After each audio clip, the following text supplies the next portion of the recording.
It's our first chance to take a close-up look at the new Smith Wesson Bodyguard series. This is a 38 caliber revolver made by Smith Wesson, brand new.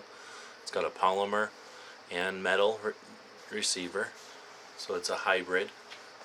Let's take a look at it. It's got a unique, for Smith, a unique type of release for the cylinder, and that's with this sort of a push, an ambidextrous sort of a push lever here.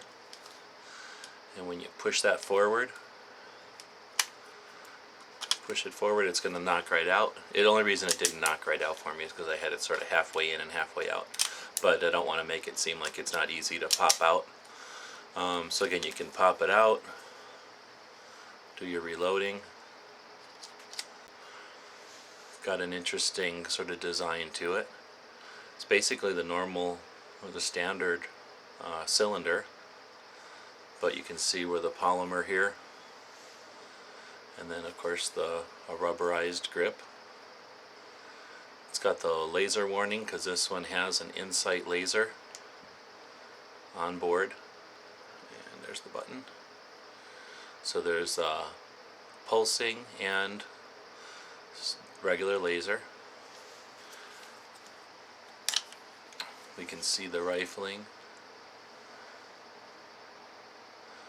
Pretty aggressive, pretty quick, like most of the small revolvers. And again, it's aluminum with a stainless barrel. I'm sure this is a stainless cylinder. It's a little hefty. Otherwise, it's a fairly lightweight revolver. Unloaded, it weighs in at 14.4 ounces. It's a little less than a pound. I mentioned the insight laser. You can see the two adjustments there on the top and on the side.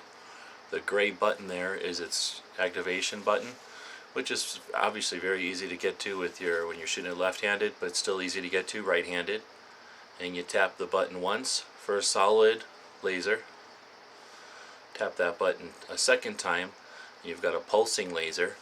Typically a pulsing laser is just designed to acquire a little easier. It's easy to see that laser dot. If we go to the full laser, well, this isn't the best example, but if I was shooting this into an environment that was cluttered, it's a little easier to acquire that flashing laser dot. My first reactions are mixed. I really liked the Ruger revolver. Actually, I hated the Ruger revolver when it first came out, the LCR, but once I shot it, I was really a fan of it. With the new Smith, I'm still undecided. I like the concept of a polymer revolver.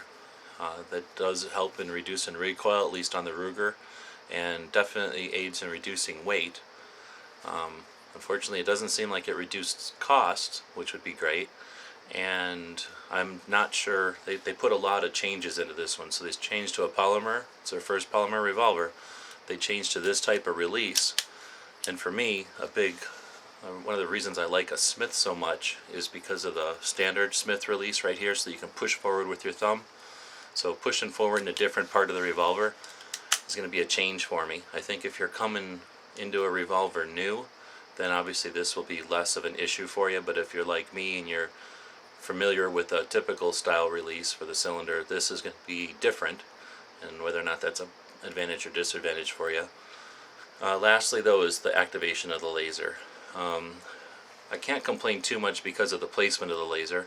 Most of the time the lasers are coming from down here under the cylinder, which, if we extrapolate this out and we talk about the math, and I'll just use these two screwdrivers for now as an example of this.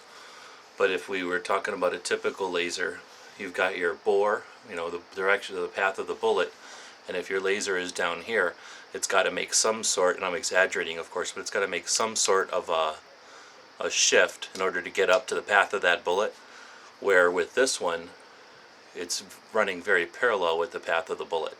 So I can see some advantages in its location. However, I really don't understand that activation button. Insight lasers, I have no problem with them. I think that's a great company and everything. I really don't like the activation button where it is, having to reach up to the top of my revolver. it's not like it's foreign. A lot of us are used to reaching up here to cock the hammer, but I'm just so used to having lasers typically triggered by some sort of a pad that's available to you with a shooting grip. It's just different having to adjust my shooting grip to get to that laser. And then more importantly, or even more of a disadvantage in my opinion, is the fact that you have to cycle through all stages of that laser. So on, you always have to go to pulse, and then off. And there are just times when you don't want to have to do that. I don't want to be required to do that. So those are my negatives on first initial impression. Of course, all that might change if this turns out to be the best shooting revolver I've ever had. That will yet to be determined. We'll see if we can get one of these out to the range.